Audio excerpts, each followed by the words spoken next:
जैन स्वागत है आपका हमारे चैनल के ऊपर। आज हम आपको एक ऐसी खबर सुनाने जा रहे हैं जो सुन करके आप हैरान हो जाएंगे कि कोई एक आदमी जो नॉर्मल सा दिखने वाला है वो इतने सारे कांड कैसे कर सकता है। मैं आज बात कर रहा हूँ मैक्सिको की, जहां पर उनके सबसे बड़े ड्रग माफिया को अभी मार दिया गया है। ये 22 फरवरी की घटना है। आइए उसके बारे में डिटेल जानते हैं कि कैसे मारा गया, क्यों मारा गया, क्या क्या उनमें कमियां थी और किस तरह से उनको जो है काउंटर में कैसे, क्या कारणों से उनको मार दिया गया, कैसे वो ड्रग्स सेल करते थे। वीडियो की शुरुआत करते हैं।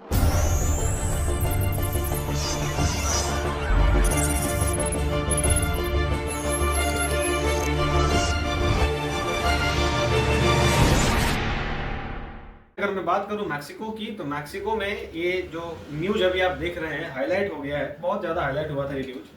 और ये जो एकदम आम आदमी की तरह दिखने वाला जो व्यक्ति है, ये एक मैक्सिको का मोस्ट वांटेड ड्रग माफिया है।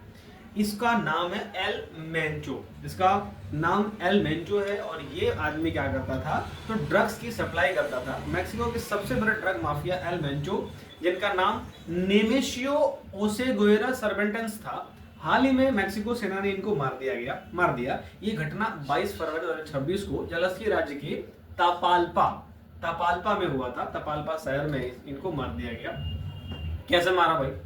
तो मैक्सिकन स्पेशल फोर्सेस ने अमेरिकी इंटेलिजेंस, इसमें अमेरिका मदद किया है, अमेरिकी इंटेलिजेंस की मदद से एल मेंचो को इनकी लोकेशन को ट्रैक कर लिया। और वो लोकेशन उनकी गर्लफ्रेंड से जुड़ी हुई थी।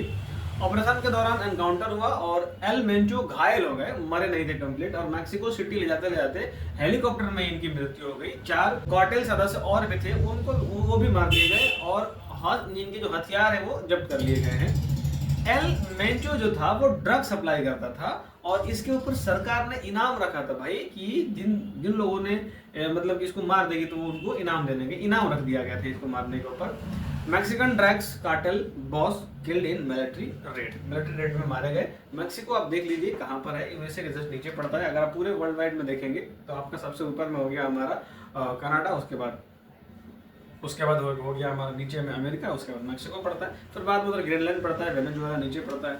ये पूरी वर्ल्ड की कहानी है। फिर इसमें अब ये जो है, इनको जो मारा गया है, 136 करोड़ का इनामी माफिया मुठभेड़ में मारा गया। इसके बाद अगर ऐसे अब इनकी बात अगर कहा जाए कि इन्होंने क्या क्या, देखिए मैं इनके बारे में और बताता हूँ कि किन अपराधों के कारण ये मारे गए हैं। एल मेंचो को उसके अपराधों के कारण मारा गया क्योंकि वो दुनिया का सबसे खतरनाक ड्रग लीडर्स में से एक था और मैक्सिको सरकार और अमेरिका के खिलाफ बड़े बड़े ऑपरेशन चलाए थे। इन्होंने ड्रग की इतनी तस्करी, जैसे कोकीन हो गया, मेथाफेटाइमिन हो गया, फेटानिल हो गया, हीरोइन, सुना है ना, हीरोइन, गंजा हीरोइन, फिर हेरा फेरी वाली सब कहानी कि भाई हीरोइन को पहले गंजा करना है फिर हीरोइन लाना है, वो हीरोइन की बात नहीं हो रही। यहाँ वो जो ड्रग्स होते हैं ना उसकी बात हो रही है।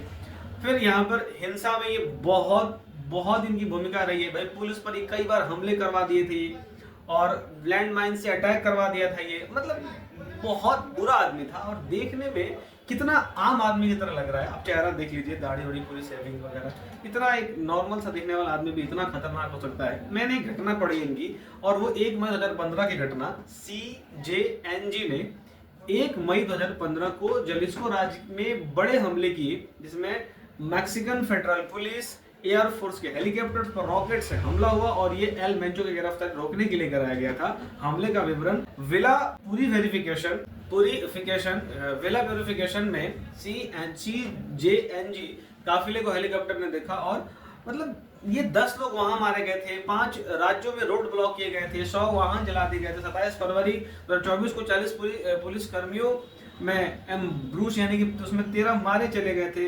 ये बहुत कांड किए थे और इस आदमी का मौत इतना खतरनाक तरीके से हुआ। मैक्सिको के मोस्ट वांटेड ड्रग माफिया नेमेशियो, उनका पूरा नाम है, उस एल मेंचो इनका नाम है। सुरक्षा बलों ने इनको मार दिया कि ड्रग्स वगैरह सेल करते थे और $15 मिलियन के करीब 137 करोड़ रुपए का इनाम इस पर घोषित किया गया था। अब इसलिए कहा जाता है कि काम अच्छे करिए ताकि मौत कम से कम शांति का मिल सके, नहीं तो फिर ऐसी चीजें होती हैं आराम से।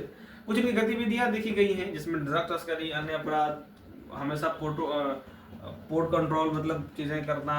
और फिर अगर थोड़ी सी अगर मैं बात करूं कि CJNG नेशनल कांस्टेबल कब बना, तो इसकी स्थापना 2010-11 में हुई थी और आसपास के मिलेनियरो कार्टेल के टूटने के बाद यह शुरुआत और शियालोआ कार्टेल कि एक सहयोगी समूह के रूप में उभरा था।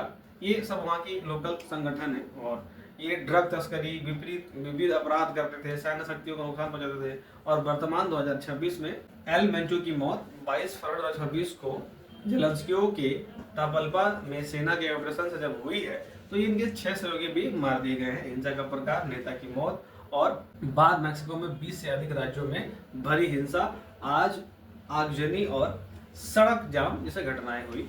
अब इस आदमी को मार दिया गया, ये कहानी खत्म हो गया। अब उसके कुछ न्यूज देख सकते हैं, यहाँ रिलेटेड चीजें हैं। दुनिया भर में ड्रग्स कहाँ कहाँ मशहूर है ये भी आप जान लीजिए कि अफगानिस्तान, पाकिस्तान, ईरान, हेरोइन। अब ये पाकिस्तान जैसा नल्ला आदमी ये सब क्या यही सब कर सकता है। म्यांमार, थाईलैंड और लाओस ये भी अफीम वगैरह का ड्रग्स का, सिंथेटिक ड्रग्स का उपयोग करता है। यूरोप, अमेरिका और यूरोप जो है वो कोकीन, सिंथेटिक ड्रग्स ज़्यादा इस्तेमाल किया जाता है वहाँ पर भी। और कुछ लोकेशन वाइज देख सकते हैं, कुछ भारत में भी अभी के समय में कुछ भारत में भी चीज़ें हैं। भारत में ड्रग की समस्या सीमा वाले राज्यों में थोड़ा अधिक देखे जाते हैं, जैसे पंजाब हो गया, मणिपुर, मिजोरम, नागालैंड, राजस्थान, गुजरात, ये जितने भी बॉर्डर एरिया हैं वहाँ पर थोड़े से प्रॉब्लम्स हैं अभी। भारत में ड्रग्स का कारण कुछ और भी हो सकता है, जैसे कुछ बेरोजगारी वगैरह भी। खैर, ये आदमी की मृत्यु हो चुकी है, जो कि एक एकदम आम आदमी दिखता था, लेकिन था बहुत बड़ा ड्रग माफिया। और इस पर जो है इनका अंत ऐसा ही होना चाहिए था। बाकी इस पर आप क्या सोचते हैं एक बार मुझे जरूर बताइए। इस वीडियो को आपने यहाँ तक देखा, इसके लिए आपका बहुत बहुत धन्यवाद।